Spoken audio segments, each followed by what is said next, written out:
Estou aqui de volta no nosso telecast, dessa vez para conversar com o professor Enzo Moreira, né, que faz parte da história da EAD, pioneiro lá atrás, né? Já foi detentor de títulos como a melhor EAD do Brasil. E é com muita honra, muito prazer que eu agradeço primeiramente a presença do professor Enzo. E estamos aqui para conversar com vocês sobre muitos temas que estão em pauta, como inteligência artificial, marco regulatório, gestão de polos e muito mais. Professor Enzo, muito obrigado pela sua participação.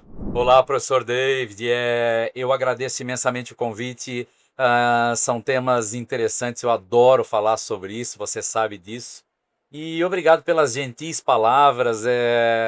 A gente caminha nessa seara há pelo menos 30 anos, David.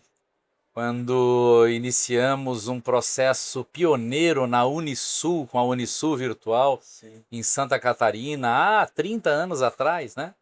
E hoje eu sou o diretor de AD do Grupo Ser Educacional, há 12 anos já nesta função. Saí do frio de Santa Catarina e fui pegar um pouquinho de calor ali nesse querido Nordeste que me acolheu muito bem. Um abraço especial para os meus amigos nordestinos e para minha querida cidade que me acolheu muito, que é Recife, o Grupo Ser Educacional. Maravilha, né? Que nasceu lá em Recife, né? E tem uma história vencedora lá. Eu admiro e acompanho bastante aí desde o comecinho lá do Grupo Ser Educacional. Mas, Enzo, me fala aí sobre a experiência que vocês tiveram e estão tendo hoje com as sucessivas disrupções e agora, mais recentemente, com a IA. Me fala um pouquinho sobre isso. Então, há 8 anos nós nos aventuramos no processo de IA para o ensino à distância. Foi um início muito interessante. Era uma seara que poucos se aventuraram a fazer, mas o serviço já estava usando isso. Alguns ramos ligados, por exemplo, a bancos, na época, e eu lembro disso, com o Watson da IBM, Aham. nós começamos com a mesma tecnologia, o Watson da IBM, para entrar na educação. A época era uma ferramenta promissora e a gente tinha grandes esperanças que ela auxiliasse no processo de acompanhamento de trilha de aprendizagem dos alunos e de respostas, para termos ali o primeiro experimento de tutor virtual com uma IA. E foi um processo decepcionante, eu vou dizer. Falar de IA há 8, 7 anos atrás remonta a um processo caríssimo. Nós contratamos à época essa solução da IBM, que era o Watson, e era uma inteligência artificial que não era tão inteligente assim, David. A gente precisava fazer toda uma bateria de testes e de conhecimento da IA. Não, nós tínhamos as entidades, as perguntas e as respostas, e nós precisávamos alimentar essas perguntas e respostas, e ela não aprendia sozinha. Então, não dava para dizer que era uma IA, né? Era uma repetição de padrões. Então, para fazer a curadoria desse processo, nós gastávamos mais do que contratar professores. E nós fizemos isso em 2 disciplinas. A disciplina de empreendedorismo, por exemplo. Eu tive um custo de docência para montar as perguntas e respostas que era semelhante a 3 a 4 semestres de docência normal. Nossa. Tá? E ainda assim ela se confundia com algumas perguntas e com algumas respostas. Já era algo interessantíssimo, mas com muitos erros. Não alucinava porque ela não tinha essa capacidade ainda de criação, mas era caro demais a curadoria para alimentar as respostas que a IA da Watson fazia. E aí isso então foi decepcionante, a gente abortou esse processo à época e passamos a usar o Watson não para tirar dúvidas de conteúdo, mas para responder questões administrativas e burocráticas. E essas sim, essas são mais fáceis de se monitorar, né? Então, com um banco de perguntas sobre boletos, sobre horários, sobre datas, sobre condições de matrícula, e a isso ela se deu muito bem, tá? Mas não era o que a gente queria. E aí fomos evoluindo e chegamos a um momento que nós batizamos de Sofia, Software de Inteligência Artificial. Então hoje o Grupo Ser usa, eu vou pular as etapas aqui, senão a gente vai passar o dia inteiro falando dessa evolução da nossa Sofia, desde do pai dela, que foi o Watson, até eu chegar ao dia de hoje. Mas hoje ela faz o quê? A Sofia ela faz uma predição de comportamento do aluno, ela consegue analisar o teu comportamento no LMS e ela, além de fazer essa análise, ela faz uma anamnese com o usuário, com o aluno. E ela pergunta, David, me diz aí, qual é o teu comportamento no dia a dia? Qual o período do dia que você gostaria de deixar reservado para estudar? Você tem quantas horas para estudar segunda-feira de manhã, terça-feira à tarde, quarta à noite? E dá um calendário e o aluno marca ali quais são os dias da semana que ele quer estudar. E a Sofia orienta ele que, olha, para ter um sucesso nesse processo e nessa jornada, você precisa ter aí 12 horas, 16 horas semanais, 20 horas semanais, né? De acordo com cada disciplina e com cada curso, obviamente. E aí o David vai lá e anota, olha, eu quero estudar 1 hora de manhã na segunda, eu quero estudar 3 horas à tarde na terça e tal. Ela pega e ela monta, é quase como um coach acadêmico personalizado, uma secretária. Ela monta para ti, David, um calendário de todos os teus comportamentos que tu vai ter naqueles horários ali do decorrer da semana, do mês e da disciplina. Então ela vai te avisar, através de notificações, através de e-mail, o que você vai estudar na terça à tarde. Ela vai te chamar e vai dizer, David, lembra que você prometeu para mim que hoje à tarde você vai estudar a unidade 3, focada na sessão 4, etc, etc. Então não esqueça, hoje à tarde às 3 horas. Então ela indica para você o que você tem na sua agenda como necessidade pessoal de disponibilidade para o EAD, mais vinculada ao tema daquela disciplina. E aí você vai lá e estuda aquele dia. No outro dia você esqueceu de estudar, você não entrou. E ela então percebe isso e ela te chama.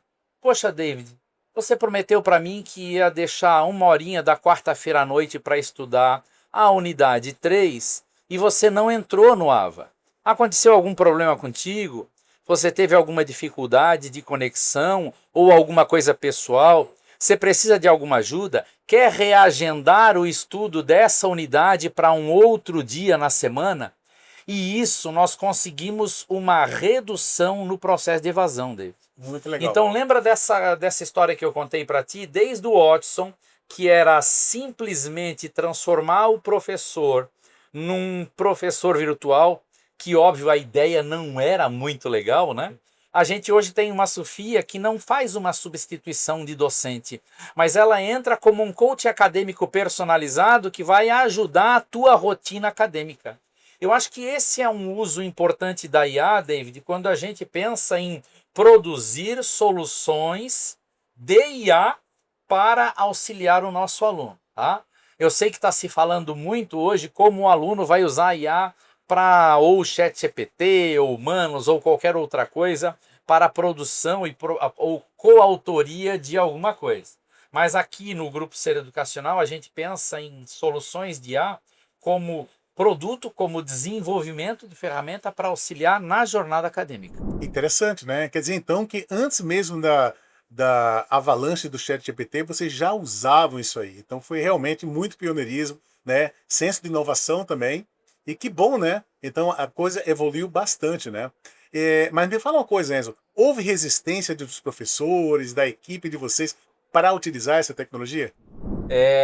Naquela fase inicial, onde nós tínhamos o professor que faria a curadoria, ensinaria a IA para tirar dúvidas acadêmicas dos alunos, tivemos sim. Isso é importante. Então, o olhar para o professor e perguntar para ele, professor, o que tal isso? Como é que você enxerga esse processo?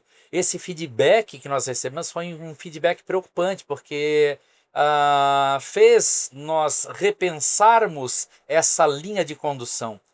E por termos esse feedback, por ouvirmos os nossos docentes, nós conseguimos mudar a rota e dizer, opa, não é por aí. A IA não pode fazer um papel de substituição docente.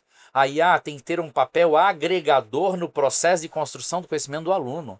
E hoje, a partir do que a gente percebe de que o nosso índice de evasão está vinculado, óbvio, né? Tem tantos problemas financeiros, mas tem muitos problemas de gerenciamento de tempo. Grande parte da nossa evasão, tá? Não é o primeiro, mas grande parte dos pontos de evasão dos alunos é o gerenciamento do seu tempo. E o EAD precisa ter um aluno focado, atento ao tempo, disciplinado. Se eu tenho, então, uma IA que ajuda ele a fazer isso, por si só a gente já consegue ter um bom direcionamento do uso da IA na educação. Fantástico, né? E vocês conseguiram usar essa tecnologia também no presencial? Hoje ela está pro EAD, né? Ela foi construída pro EAD porque o EAD não tem aquela rotina diária de aula presencial. Então, quando eu tenho uma aula segunda-feira à noite, das 7 às 10, terça-feira, quarta, quinta e sexta, né, o aluno ele tem já esse engajamento, parece que inato aquele processo de aula dele. Ir todo dia, de segunda a sexta, de tal hora a tal hora. No EAD, a grande vantagem da flexibilização do tempo, onde eu posso estudar de madrugada, posso estudar sábado, posso estudar domingo, alguns alunos confundem essa flexibilização do tempo e perdem em disciplina, porque não tem uma ferramenta robusta para disciplinar, para colocar um calendário, para ter uma secretária particular, personalizada, para o seu desenvolvimento. Então a necessidade era muito para o EAD, tá? Para o presencial nós usamos sim a Sofia, mas com outros vieses aí, tá? E vocês abandonaram a ideia do tutor virtual ou a Sofia também atua na parte de tirar dúvida do aluno de conteúdo? Como é que funciona? Abandonamos. Hoje a Sofia não tira dúvida de conteúdo de aluno, mas ela tira e auxilia as dúvidas de serviço, tá? Que isso ela faz muito bem. Isso não precisa de profissional qualificado ou com uma qualificação de docência para isso. Que dia que vai ser a minha prova? O meu boleto não saiu. Como é que eu posso tirar uma segunda via do boleto? Como é que faço para pegar o meu histórico? E aí nós temos embedado na nossa plataforma a Sofia para tratar desses temas administrativos. E aí sim, ela está tanto para o presencial quanto para o EAD, tá? Mas para dúvidas acadêmicas, contamos única e exclusivamente com o trabalho do professor. Muito bacana, né? Ou seja, valorizar o fator humano, né? Que é realmente fundamental nesse processo educativo.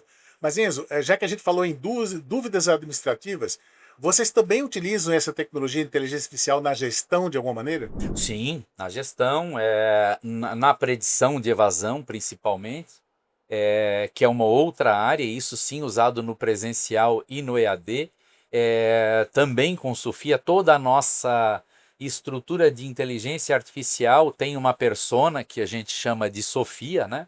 E ela, nesta vertente, ela faz a parte de predição, ela faz a parte de gestão financeira, ela faz a parte de gestão acadêmica, ela está vinculada aí às questões documentais dos alunos, histórico, enfim, há uma infinidade de atuações da Sofia de forma administrativa.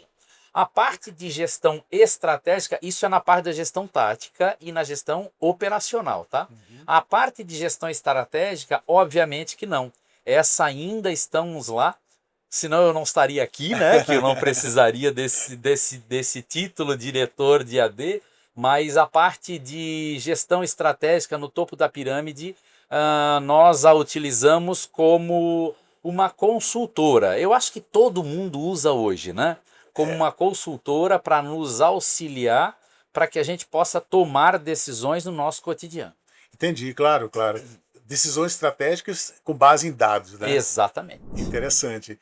Então, gente, você que está nos assistindo aí, olha lá, né? Gestão estratégica humana, né? Inteligência humana, suporte de máquina, baseado em dados. Então, essa a pegada para que você possa utilizar a IA da melhor forma na gestão da substituição de ensino do seu polo. E por falar em polo, como é que está a expansão da rede? Eu ouvi falar muito bem, em polos abrindo em tudo que é lugar, como é que está isso? A gente passa por um momento o Brasil, né, como um todo, por conta aí da redução de ticket que aconteceu nos últimos anos, da grande expansão de polos. Então, historicamente, os polos têm perdido monetariamente a sua base, sua sustentação. Isso, obviamente, afugentou o mercado e as pessoas hoje têm receio de abrir polo. Então, o que, que a gente faz? Nós temos um suporte gerencial para um treinamento para esses polos, para que eles entendam que não é só a venda da graduação. O que nós oferecemos ao polo é um hub de negócio para que ele possa ser sustentável e conseguir se manter como polo. Além disso, todos os nossos sistemas de gestão embedados aí no portal de polos, que facilita essa gestão. Passamos por outra dificuldade agora, que é as exigências do MEC em relação à presencialidade. Em termos de estrutura, David, não me preocupa, porque nós sempre fomos muito criteriosos quanto à escolha dos nossos polos. Nós não temos uma rede de polos de 5.000 polos, por exemplo, porque nós focamos em polos que tenham uma estrutura, que consigam atender os nossos alunos, e todos eles hoje atendem ao mínimo do requisito do MEC. Então, em termos estruturais, está tudo bem, o polo que está lá está bem, mas como fazer o comportamento de um polo que esqueceu como é que se atende aluno presencialmente? Porque os últimos anos todo o atendimento passou a ser virtual, as provas eram virtuais, os encontros eram esporádicos. E aí a gente começou um movimento já desde 2023 para 2024 em reaquecer este movimento, essa estratégia do polo voltar a ser um lugar onde o aluno possa encontrar ali um apoio presencial. Com o quê? Com as atividades práticas extensionistas, né? A obrigação dessas atividades de extensão. Então todas as nossas atividades de extensão são presenciais no polo. A volta das provas presenciais, porque depois da pandemia passaram a não existir mais na maioria das IES, né? Voltamos a ter as provas presenciais no polo, mas não como era feito no passado no papel, né? Agora a gente já tem as tecnologias, como Prova Fácil, por exemplo, de fazer a prova online no computador, em tablets, mas no polo. Isso faz com que a gente também reduza a evasão, fazendo com que o aluno vá ao polo. Então ele hoje vai ao polo para fazer a prova, ele vai ao polo para fazer os projetos extensionistas, vai ao polo para ter as suas orientações e campos de estágio, que é ali direcionado. E agora a gente está nessa fase de treinamento, porque um polo bom é um polo bem treinado, é um polo qualificado, é um polo que tenha suporte para atender estas exigências. E aí o que a gente faz agora é essa fase de treinamento para as atividades presenciais no polo, as atividades acadêmicas no polo. Então esse suporte é um suporte de treinamento online, é um suporte de treinamento é quase como uma franquia. Ele é gabaritado, ele recebe um passo a passo de como fazer, David. É muito legal, porque desde como você abre a sala, ligar os computadores, ligar o ar-condicionado, receba o aluno com alegria, sabe? Que se faz com as franquias hoje, é isso que a gente está fazendo com os nossos polos, que tinham perdido essa expertise de atender o aluno fisicamente, tá? Então é bom a gente retomar esse processo, tá? E eu acho que, óbvio, né, é ruim porque a gente perde esta democratização em polos mais remotos, mas como está posto, não adianta mais a gente reclamar. Vamos olhar então o limão e fazer uma limonada, e fazer com que os polos tenham condições estruturais, tenham condições humanas e conhecimento para receber os alunos, para fazer as atividades de extensão, para fazer a prova e para fazer as orientações e os encontros presenciais lá nos polos. Então veja, então mais uma vez, né, o Enzo, né, o Grupo Ser Educacional, saiu da frente, porque veja, o marco regulatório foi em 2025, das licenciaturas em 2024, então desde 2023 Exatamente. vocês já vêm se preparando, estruturando os polos, né, tratando como se fosse um sistema de franchise, né, para que esse polo possa já oferecer aquilo que somente 2 anos depois, com o marco regulatório, o MEC viria a cobrar. Exatamente, exatamente, é bem isso mesmo. E o legal disso é vincular um processo pedagógico moderno. Eu não gosto de usar essa palavra moderno, tá? Mas é o que se entende. Porque quando a gente fala de pedagogia de projetos, a gente retoma Vygotsky, a gente retoma Piaget, a gente retoma a questão da pedagogia de projetos desde o viés mais capitalista lá de Ford até o viés mais socialista da teoria da atividade. Então, quando nós desenvolvemos projetos pedagógicos com a pedagogia de projetos para os polos, e por isso que eu digo que eu não gosto de chamar de pedagogia moderna, porque isso já é de muito tempo, de muito tempo. Mas usar a pedagogia de projetos na presencialidade nos polos é uma grande sacada. E aí eu faço com que o aluno ele tenha uma habilidade de resolver problemas. E a gente chama ele para resolver os problemas sociais da sua região. Né? Obviamente com todo o suporte acadêmico para isso, com todo o suporte de professores para isso. Temos uma metodologia, então, interdisciplinar, que ele vai ao polo desenvolver projetos para resolver problemas sociais vinculados às disciplinas que ele está atuando. Tá? Muito bacana, né? Ou seja, fala-se de metodologias ativas há décadas, né? Mas é como eu já falei em alguns outros telecasts aqui, professor Enzo. Mas, infelizmente, o que a gente percebe? A gente percebe que fica só na academia, ou seja, fica só entre os pedagogos. Sala de aula invertida, né?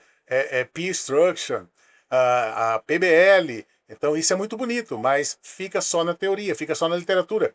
A gente não vê como vocês estão fazendo. Outras instituições de ensino, algumas fazem também, mas são poucas delas que se aventuram a realmente aplicar metodologias ativas. E eu vejo, como eu falo, né, há malas que vão para Belém, né? Ou seja, o marco regulatório, ele trouxe traves, sim, trouxe desafios, sim, mas também trouxe oportunidades. Um erro muito comum que a gente nota é que as instituições de ensino que recebem, né, o marco regulatório tendo a se adequar, eles terminam utilizando aquela carga horária presencial para dar aula presencial, né?